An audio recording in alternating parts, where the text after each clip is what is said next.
Bakit wala ka naman nang gagawin, ah? Kahit naman na magdamag ka, dyan lang naman bahay mo. Sabi mo bukas na ah. Bakit magbabas ka ba? Ang pinakamalayo. Ito yung handa namin. Yun naman pala. Yan. Matulog na ako kay Weng kamo Advance Wala happy naman. birthday pala sa'yo. Advance happy birthday.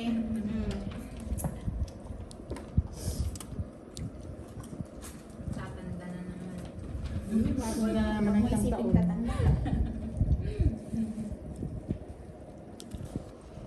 Kalabaw lang ang tumatanda.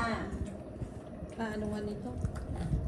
Sana yung kutsilyo yung pinanghati mo kanina. Ay, Sarap kumain. nasa kusina na. Ikuan mo na lang sa... Ang dami kasi Iuwi mo na lang yan. Iuwi ko na lang to. Paborito ko yung sadya din sa maiko ko. Salad? Gusto mo? Oo. Sorry. Andyan pa siya sa baba? Oo. Yung pasayro? Oo, yan na. Si Weng. Yun, pauwi na. Alis na.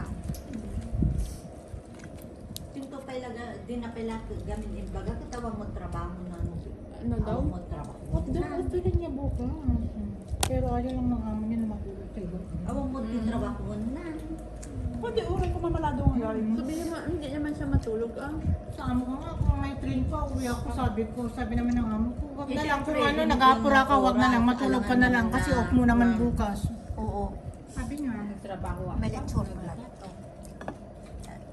Apay nagtrabaho ka pa nung biga. Yun, nagtrabaho na pagluto ng petilans na kada pang dinadabe. Tapos na, Hmm. breakfast ko mo. Yung